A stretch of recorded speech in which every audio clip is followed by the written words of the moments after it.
Rahul Gandhi is now officially the leader of the opposition in a moment that came as a relief after a vitriolic campaign. Rahul Gandhi shook hands with the Prime Minister, and it really did come as a respite from a very, very bitter election campaign. I'm Barkha Dutt, you're with the Mojo Story. On the program today, we'll be looking at Rahul Gandhi's decision to officially take on the role of the leader of opposition. In many ways, some would say that Rahul Gandhi has declared his gambit for 2029 in 2024. This will be his first constitutional role, first such role, and all eyes will be on him to see how he performs. Today, there was a moment of rare conviviality between him and the Prime Minister after the Speaker's election. Both leaders walked up to the podium together as Mr. Om Birla was congratulated. Both Prime Minister Modi and Rahul Gandhi shook hands with him and also with each other in what can only be called a viral and a rare moment after the bitter face-offs between them. But Rahul Gandhi's decision to take on the mantle of leader of opposition will inevitably lead to a debate on brand Rahul Gandhi versus brand Narendra Modi. The constitution, of course, has become a major protagonist now in parliament. Rahul Gandhi waved the constitution at the Prime Minister as he took his oath. He also held it up as he took his own oath. And we've seen the constitution being a sort of motif for the opposition leaders. The Prime Minister also made it a point to bow before the constitution. But on the program today, we'll ask this question. Was it Rahul Gandhi that evolved, or did his critics get it wrong? Either way, we're set for some very, very interesting years, and some would say months ahead, because there are those who believe that anything can happen in a government where the BJP has fallen below majority. To look at the shifting sands of politics with Mr. Gandhi and the Prime Minister now standing as peers on either side of the trenches, let me introduce our guests on the program today. Salman Soz, senior leader of the Congress, is with us. Welcome. And it's been a while, Salman, so welcome back to the program. Shahid Siddiqui is with us. Shahid Siddiqui, of course, is someone who's been in politics and in media, so it's good to have someone as experienced as him with us. We're also joined by Ujjwal Deepak, spokesperson and leader of the BJP. Namaskar. And also Sugata Srinivasraju, author and veteran journalist who, in fact, has recently published a book on Rahul Gandhi, talking about Rahul Gandhi's quote-unquote strange burdens. Welcome everybody to the program. I think it's befitting if I start by playing out for you that clip that's caught everybody's attention. There was a time when everything seemed so bitter, so personal, that one thought this couldn't happen. Is this pointing to the new political reality of a much more equal parliament where the opposition also has a voice? Well, this is what happened today, right after the Speaker's election. Take a look.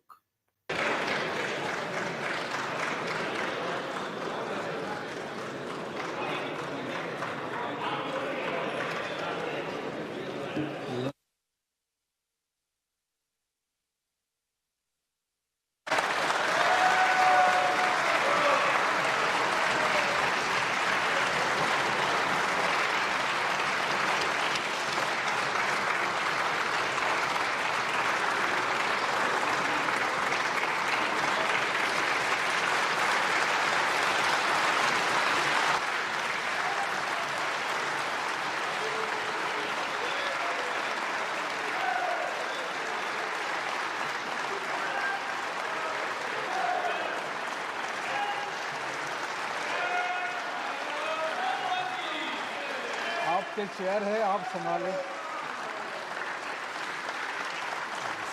Please.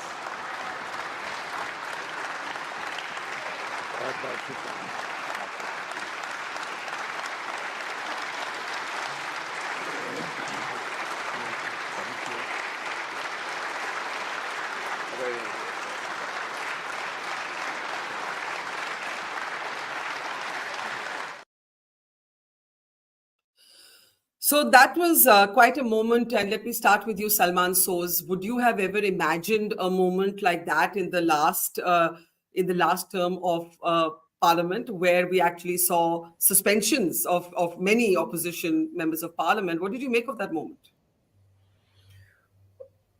Barkha, I thought it was a nice moment. I think after a long time, but I think that this is day one. There's a long way to go. We have many serious issues that confront the country, and the people who've been chosen to represent people, they have a job to do.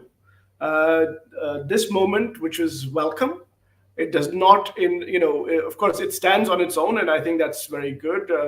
Rahulji went, and he's the leader of the opposition. He congratulated the speaker as he should. He shook hands with the prime minister as he should. Now we have to get down to business, and the people's business comes first for us. And one of the most important things we have to do is not just one, obviously, we want to make sure that we defend the constitution, because that is, I think, the primary mandate for the opposition that the people have given. On the other hand, we have many significant issues, whether it's jobs for young people. Now you know what happened with the NEET and examinations and all these other things. We have farmers' issues. We have Agniveer. We have criminal law. The criminal procedure has been changed, and we need to roll that back. There are many significant issues in front of the country. That is what we've been sent for. But I think the speaker, in my view, and many people believe that he used excessive kind of punishments in the last term. I mean, after all, 100 MPs were suspended under his watch. Never before had something like that happened in Parliament. But I hope the government and the speaker takes note that this time the opposition is going to be speaking for almost as many people as the NDA, and that they must respect the people of the country. And I hope, and we will too. It's ultimately, it's a give and take.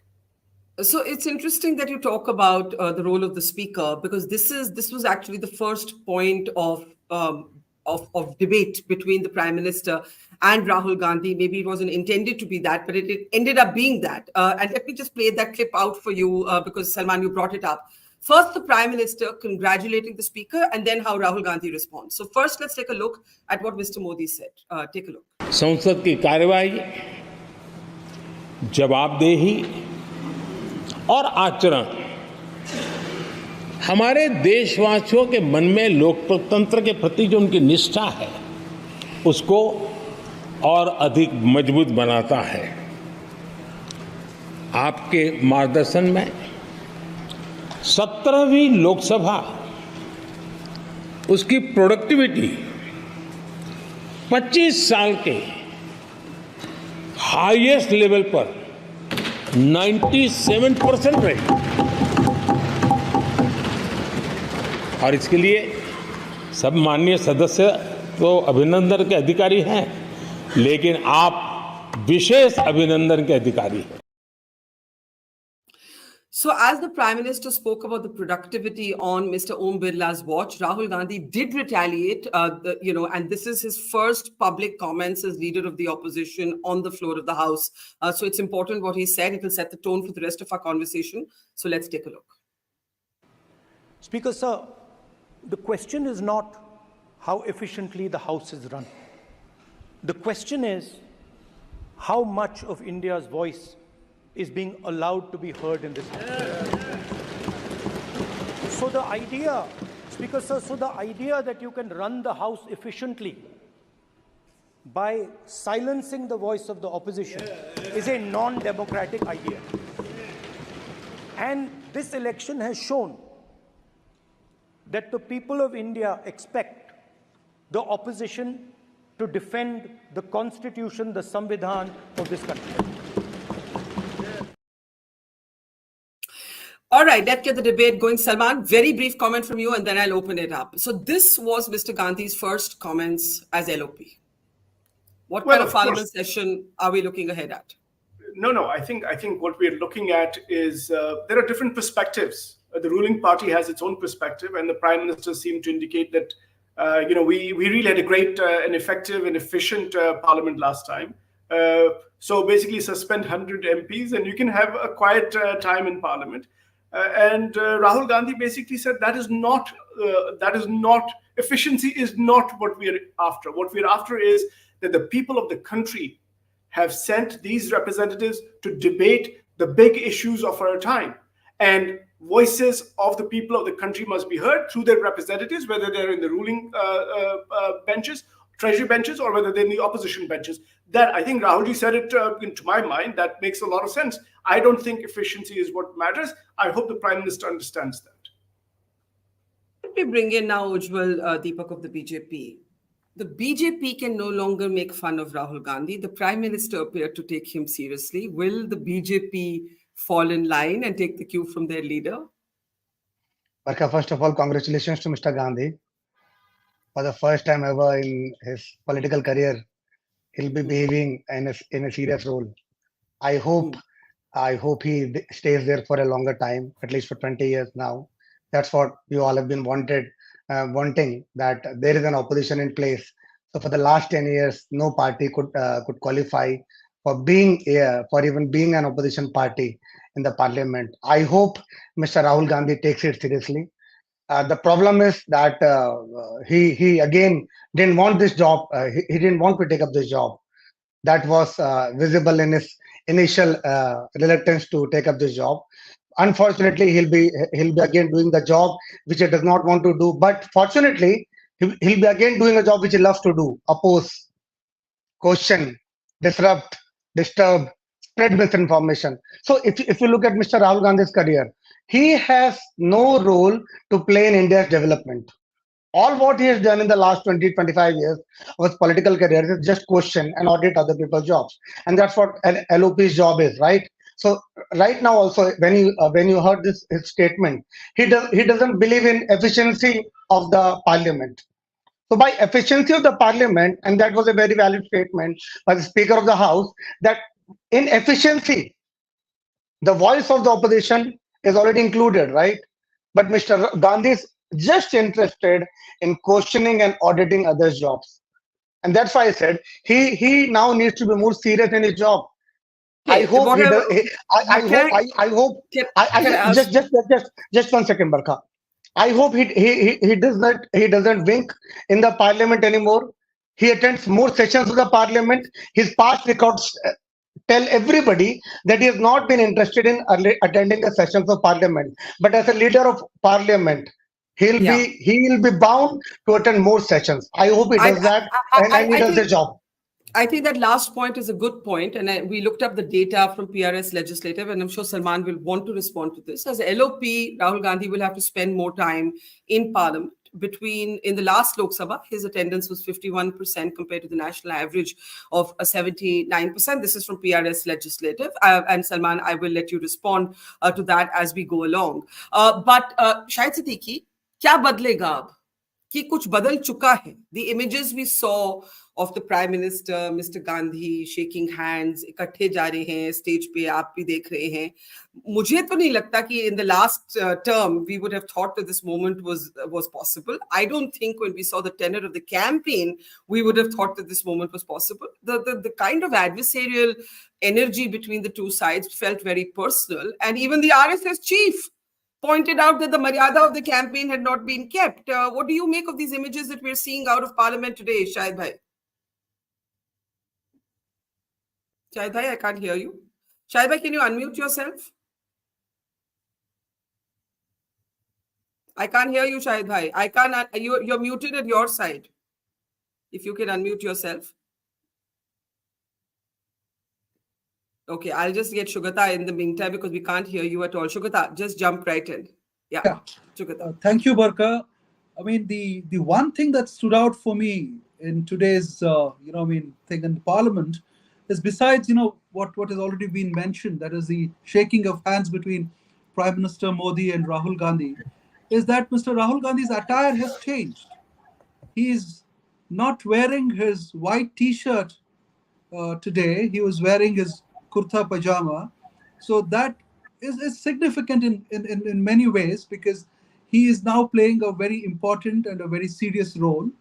And I'm really glad that he has accepted the role because, as I sort of mentioned in my book, he has had a very troubling relationship with power. So this signifies a certain kind of reconciliation with power for me. So it's a very interesting moment for him as a person, as a politician, and it signifies something else for Indian democracy as well, because now he cannot just be a political activist that he has been. He has to play a more pragmatic role in the previous, tenures that he has been in Parliament, he has taken a very hard ethical line. Probably that is because the numbers were very small, and he had to make himself heard, and therefore he took, he put himself on a certain kind of ethical pedestal, and all the time when he spoke, he sort of tried to speak down, talk down, and say that I am good and you're bad. And that is the moment that we saw in the previous Parliament when he went and hugged Mr. Modi. So from that to now, where he's come back to his kurta pajama, I think he'll have to be more pragmatic. And if you talk in terms of American democracy, there's a certain kind of deal making that he'll have to sort of become acquainted with. So Parliament cannot function without the LOP playing a certain pragmatic role. He's also, if you listen to what he spoke today, Rahul Gandhi is trying to play a classic textbook opposition leaders kind of role. So it's very interesting that he is trying to push back on day one, and that is what opposition leaders do. So we don't have to grudge him about that or find fault with him. I think that's perfectly all right. But he'll have to start looking more pragmatic than the kind of person that he has been. He has to sort of reconcile with a lot of things. He'll have to sort of come to terms with a lot of parliamentary procedure. There's a lot of method involved in being a good parliamentarian. What did you think about him waiving the constitution at the prime minister while the prime minister was taking oath? Because that generated a lot of debate yesterday. That was, my personal reaction to that was, I think he was overdoing it a little, because now there's a bit of confusion as to who is violating the constitution, because the prime minister is trying to push back by reminding us all about what happened 49 years ago with the emergency, and then there is Rahul Gandhi who's trying to reclaim the constitution in a certain way, and it's almost an activist mode. So there has to be some kind of a middle path, which which we generally speak in American terms as deal making. As I said, after the 70s in American politics, you don't see liberals, you don't see moderates, you don't see conservatives on one side. It is harder and polarized kind of a situation. And I think Indian politics has entered that kind of a bend. And it's very, very important that there are people who talk to each other on either side of the aisle and bring things together. So I think that will be the next big moment that we have to watch. Yeah, very interesting to watch. Yeah. You've raised an interesting point about the emergency being referenced. Let me just mute you. Yeah.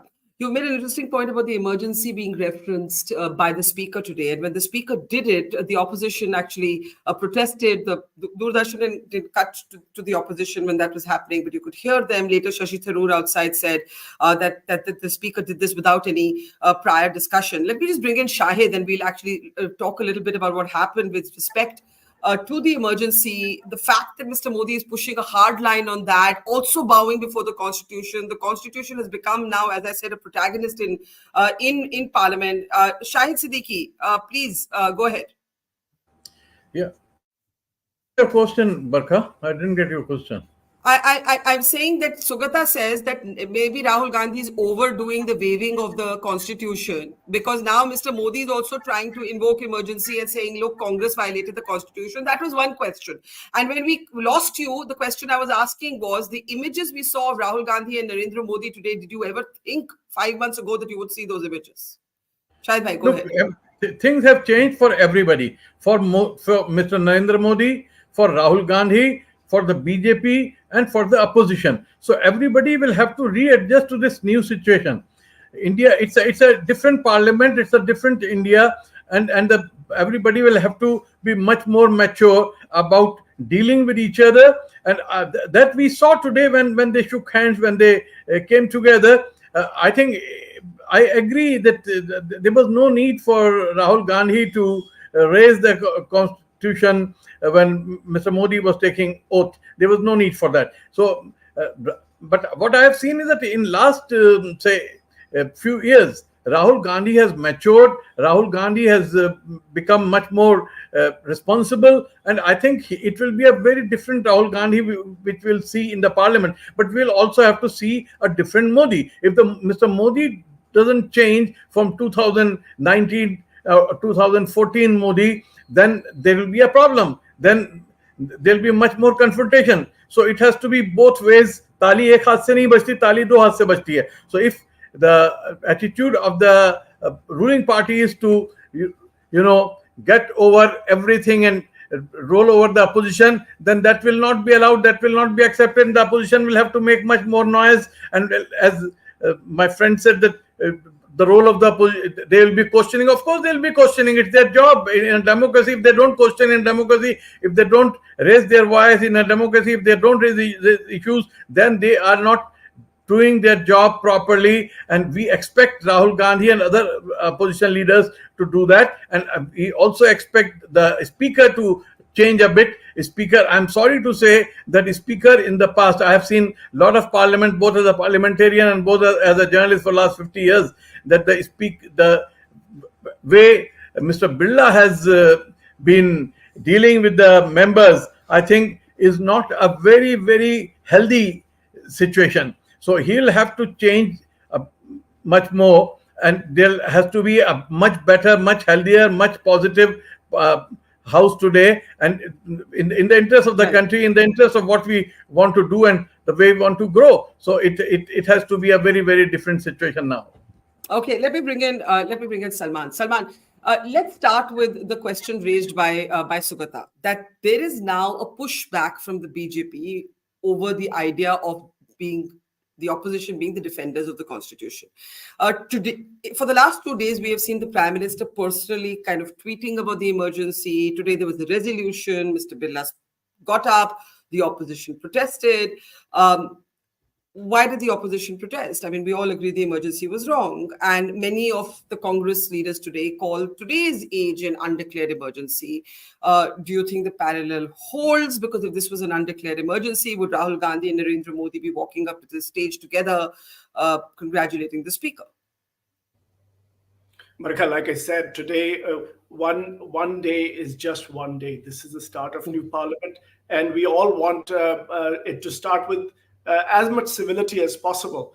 But there is no doubt that we have an undeclared emergency in this country. For the longest time now, for the last 10 years, we've been dealing with issue after issue. I mean, you talk about the Election Commission, how the government decided at the last moment to basically appoint the Election Commission of its choice.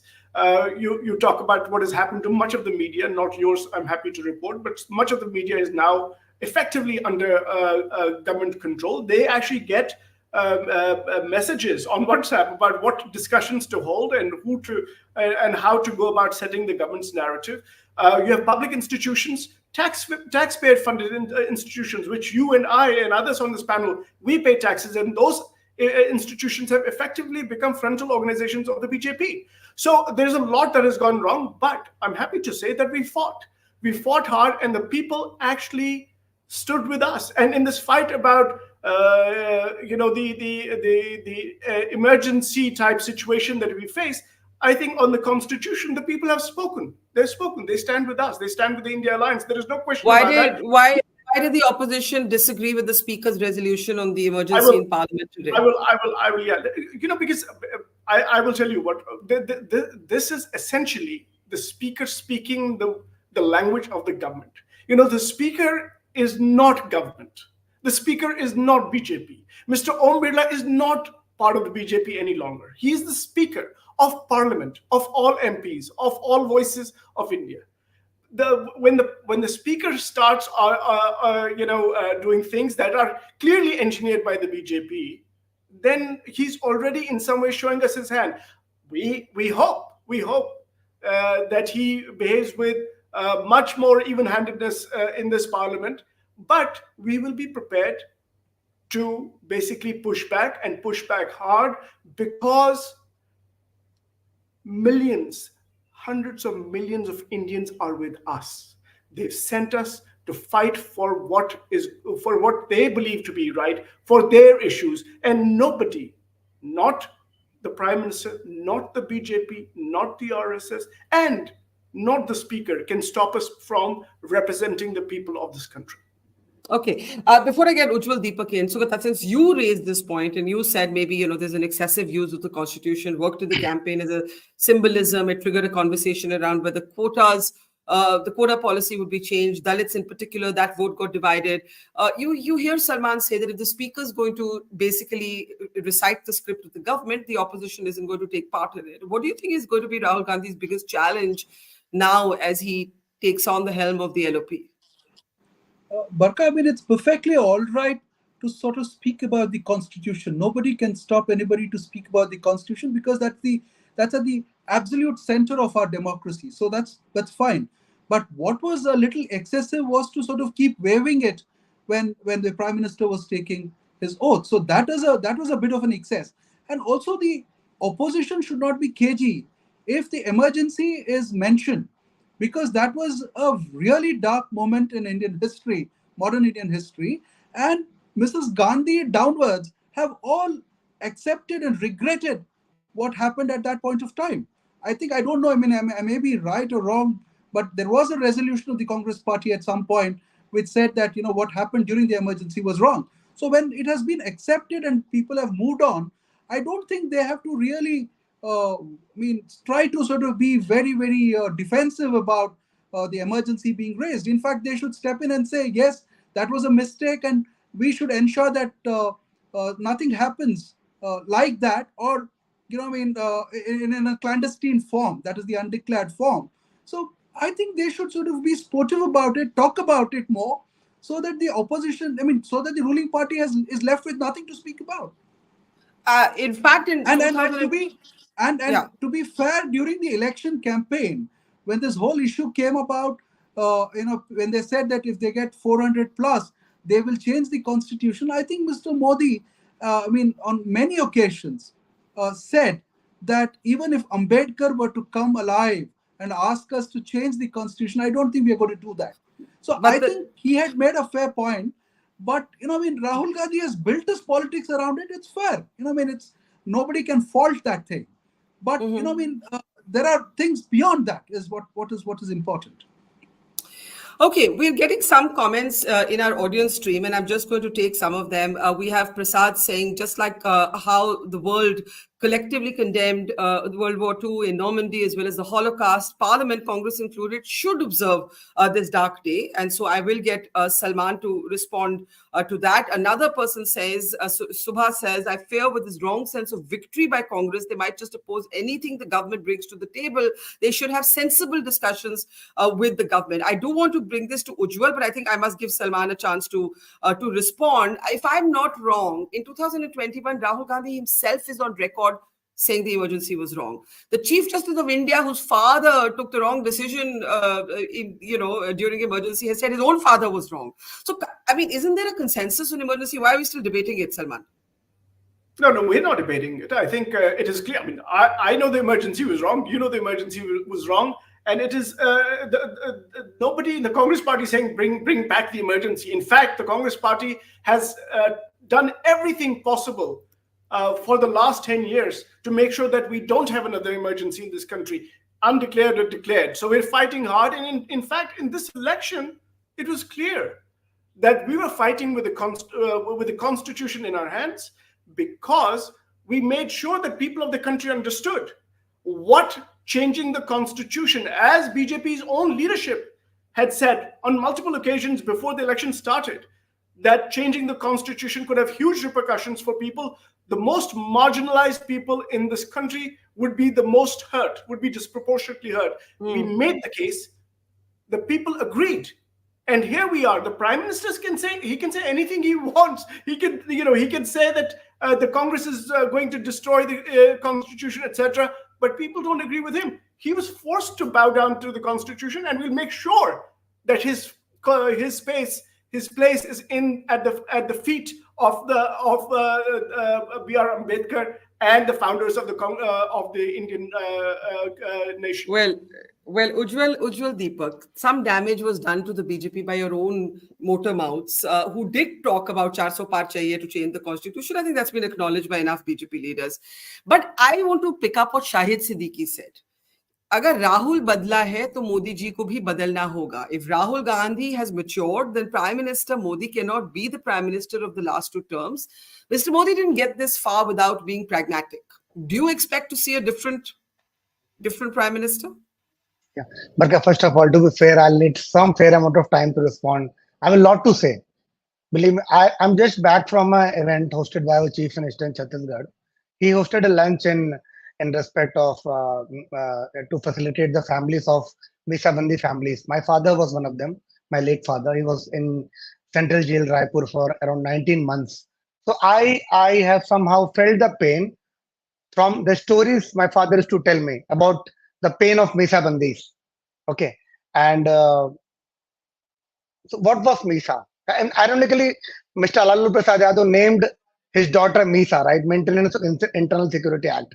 Now, when Mr. Salman says that the speaker should not be from a BJP engineered narrative, right? So how is this BJP engineered? I would definitely like to ask this question in person to him. There was an incident in history of India, right? A prime minister did that. To condemn that incident, just like other things, just like we condemn other important events, in fact, in other parts of the world also. Like that comment of Holocaust, right? In other parliaments, parliaments also, it is condemned, right? That's what our speaker did. What's wrong in that? And I am amazed by the shamelessness of the Congress party and its allies when they take the constitution in their hands and they talk about changing the constitution. Please tell me how many times there have been amendments in the constitution?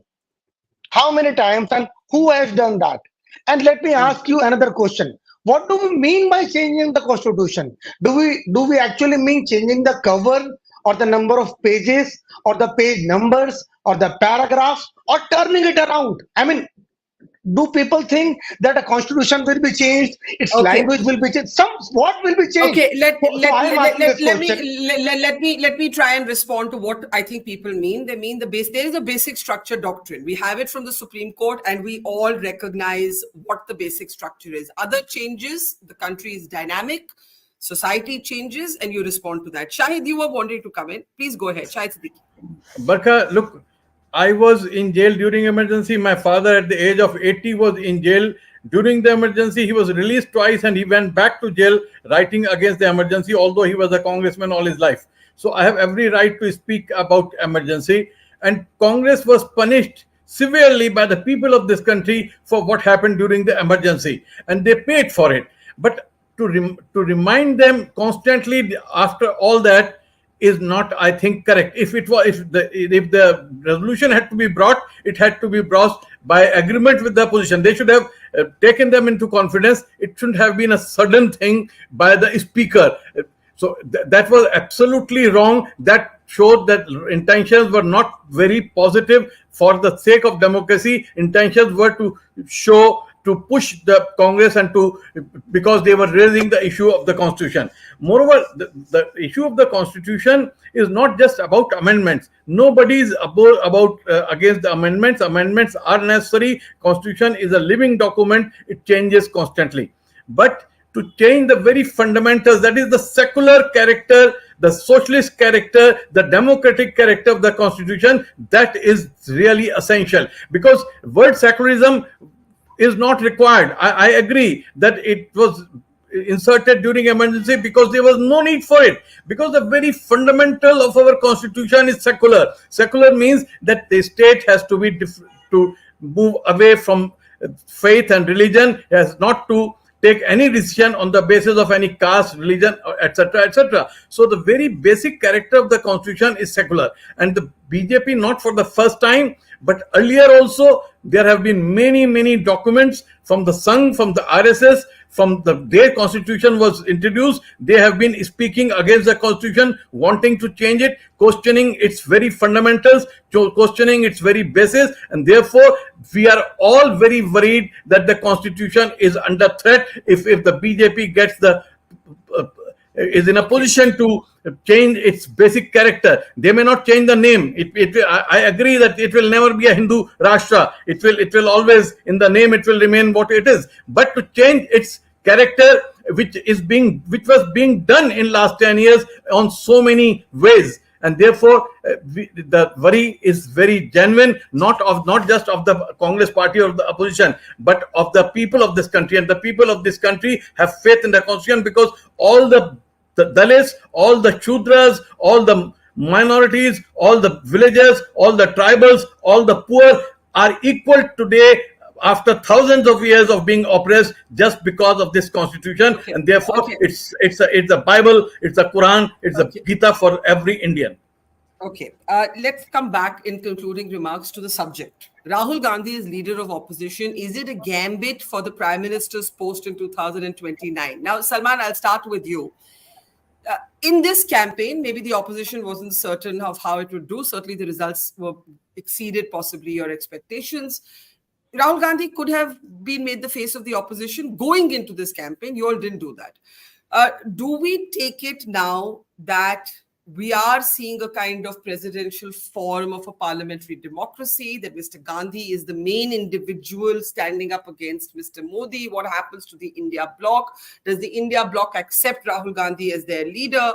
Could you tell us a little bit about politically how you expect Rahul Gandhi's role to shape up in the run-up to 2029? And, CSDS is a very interesting post-poll survey, which actually shows that while Mr. Modi remains the dominant preference for Prime Minister nationally, and you see those numbers on your screen, in Uttar Pradesh, Rahul Gandhi's ratings have improved, but Mr. Modi is still well ahead.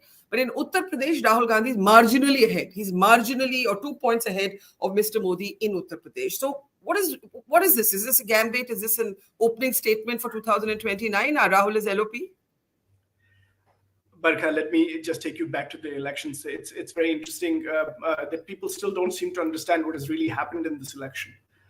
Prime Minister Modi won Varanasi's own seat. Forget this 240, the BJP got 240, they did not get a majority and all that. Forget all that. But the real story was that the Prime Minister won by a margin in Varanasi that is smaller than the margin by which our worker, senior worker, Kishore Lal Sharma defeated Smriti Irani. That is the big story, that his margin went from 6 lakh plus votes to 1,50,000 votes. That's the biggest story of this election. That means the Prime Minister's credibility with the people in his own constituency and across the country, I think that has suffered. Now, when you talk about this presidential form of politics, this competitive politics between Mr. Modi and Mr. Rahul Gandhi, I think I can say very clearly, I reject it. We reject it. Why? Because unlike the BJP, unlike the NDA, the Congress party and the India alliance is not about one person. Our alliance, our party is about all of us together. It's about the people of this country. So I think there's a very stark difference between how the BJP and the NDA operate versus how the Congress party and the India alliance operate. We are not going to be about any one person. We're not going to be about Rahul Gandhi. We're not going to be about Mr. Kharge. We're not going to be about Ms. Priyanka Gandhi Vadra. We're going to be about all of the people of this country. That's who we are going to be. And we'll employ any strategy we have to. We'll do anything that we have to represent those people. The BJP can continue doing what they did, and they had a scare this time. But if they don't learn the lesson, if they keep putting up a one-man show, it'll be bad for the country, but they can do that. It's their right, and they're welcome to do it, but we will not do it. But is this a prime ministerial gambit? I mean, do we see now that Rahul Gandhi is effectively... This is not... I know it's too early to ask. We just had an election. The next election is maybe 5 years away. Some say earlier. I don't know. This is not any gambit. This is not any gambit. This is about representing the people of this country and having a leader of the opposition who, in our view, the best suited for that job was Mr. Rahul Gandhi at this point, and that is the person we put forward. That's it. Okay. Okay. Everyone has reaction. I'll start with Sugata. Sugata, you in your book explored what you thought were some of Mr. Gandhi's paradoxes. Questions are going to ask: did Rahul Gandhi change, or were his critics wrong about him, or a bit of both? I mean, a bit of both, Barkha, because I mean, it's still too very early to say that he has completely changed or transformed. It's too premature to think of him as a prime minister, because, as I told you in the previous interview, when we spoke earlier, that in the context of the Financial Times interview, I think we were talking about that. See, I think if Mr. Rahul Gandhi thinks that the election results are a fait accompli, then he is bound to fail, because 99 is still very, very far away from actually getting a majority for the Congress or being a large partner in a coalition or whatever. So he has to build on whatever gains he has made. He has actually Can I allow Salman a brief interjection, just a brief interjection, and then I'll let you complete your point. Salman, go ahead. And I think there is some misunderstanding about the mandate, and I've talked about this in other shows, I guess. Let's face it, Barkha, if the election were held today, I honestly do not believe the BJP would cross 150. I think what happens in politics, and I've been in electoral politics myself, what happens is that people feel that they've got to go with the winner as much as possible. And I think the way the opinion polls had been kind of put together, and I think they were engineered too, a lot of them, that created an environment which was completely different from what was going on the ground. I'm telling you, if elections are held today, BJP is not going to cross 150. But what do you mean by today? They were just held. Yes, but exactly. 4 weeks away. No, but that's exactly what I'm saying. I'm telling you that people had no idea this election was. People had no idea this election was so close. Once people get to know that there is another big, okay, understood what you're saying. Understood. That's an interesting point, Sugata. I think there's some truth to it. Sometimes a lot of people don't vote because they say, the result is a foregone conclusion. They don't see the other side as a contender. The argument Salman Soz is making is the moment you're in the game, people take you more seriously. It's automatic. It's a ruthless game, politics. That's the truth of politics. Now go ahead. So, Barkha, I mean, I'm very much with Mr. Salman Soz. I mean, I want the Congress to do well, but I don't want the Congress to be overconfident. I mean, I really want them to.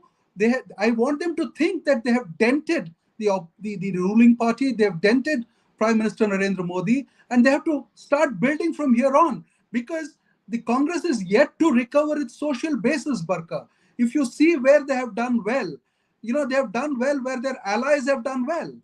In the states that they themselves rule, Karnataka, Telangana, Himachal, they have failed miserably. So, I want the Congress to do well. I mean, it's not that I'm trying to deny them the joy of their victory. It's just that I'm trying to tell them, please be sober, please be level-headed. Don't think of this as a fait accompli. Please build on this. Please recover your social basis. Please build your organization. Don't be the 2% party and a 2-seat party in Uttar Pradesh.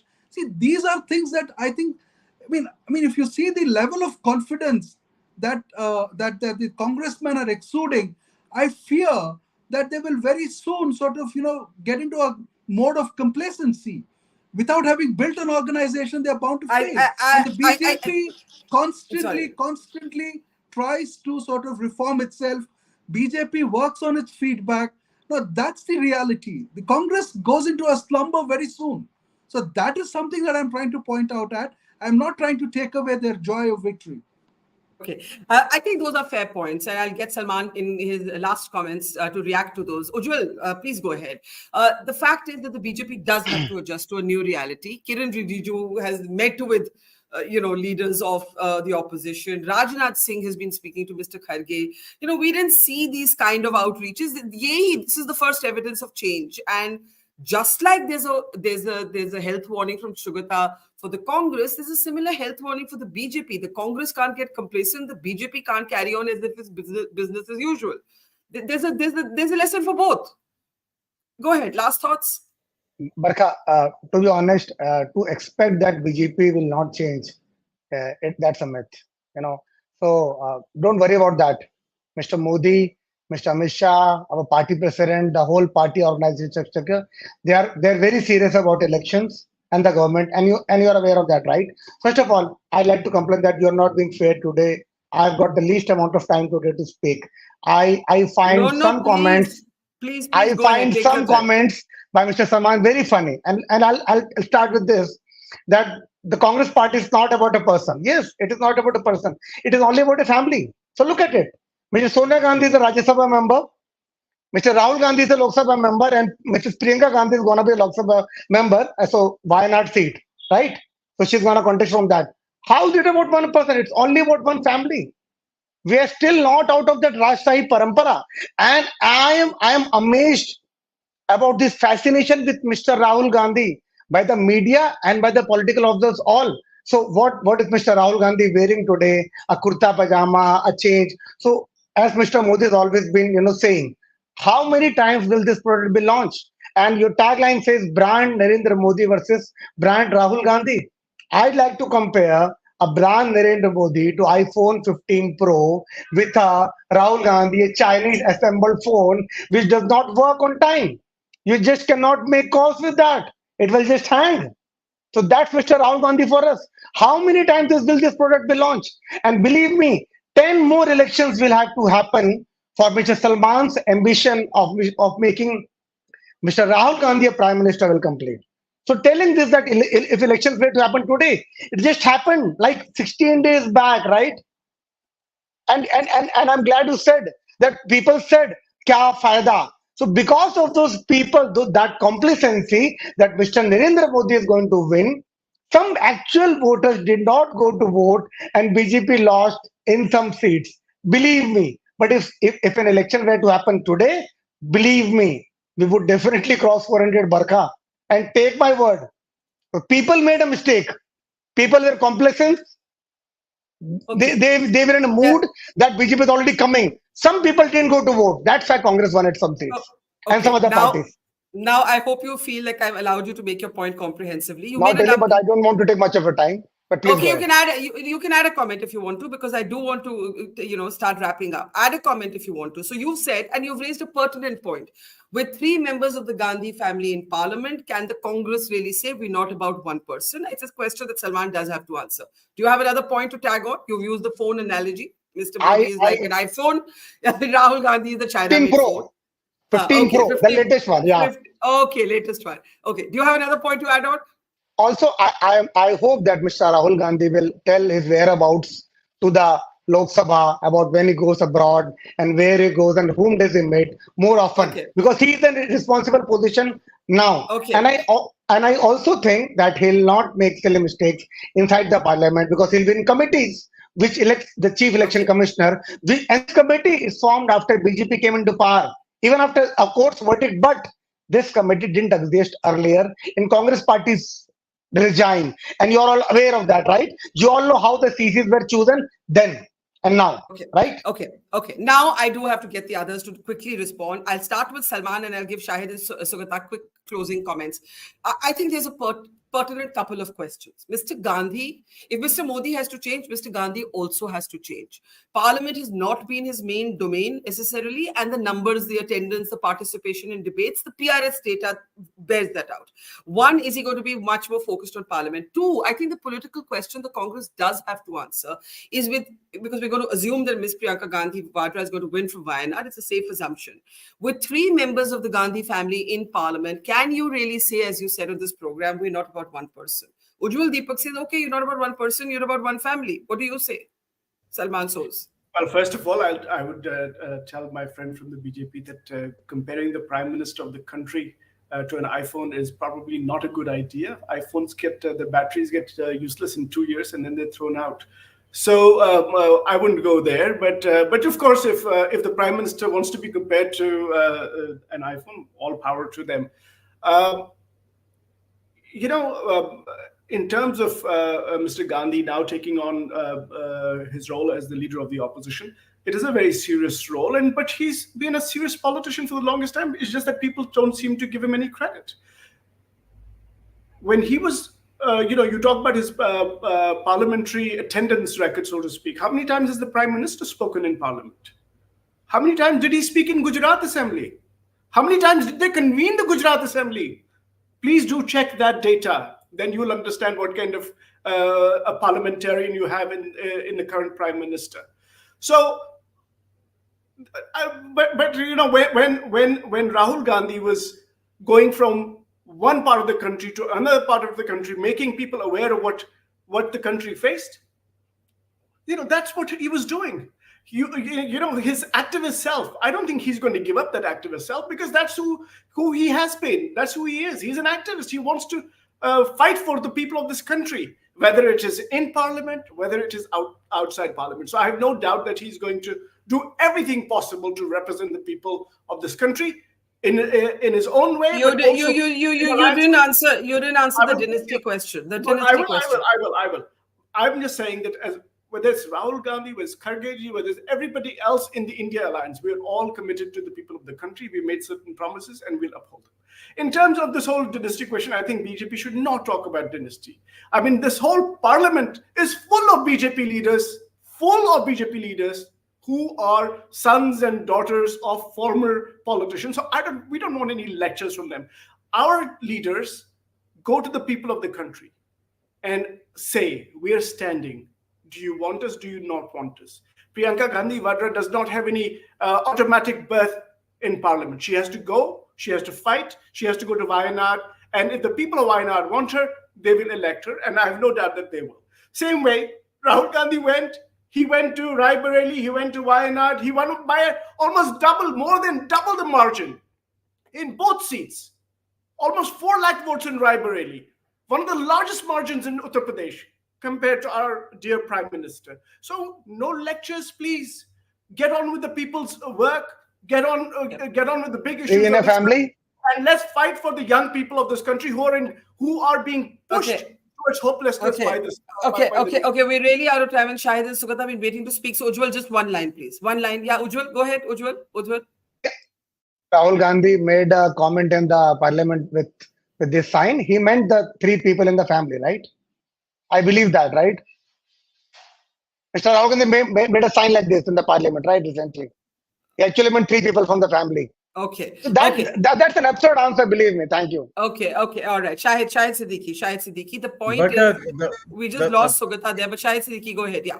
Yeah, the point I wanted to make was that India alliance is not about Akhilesh Yadav and Rahul Gandhi coming together, the leaders coming together.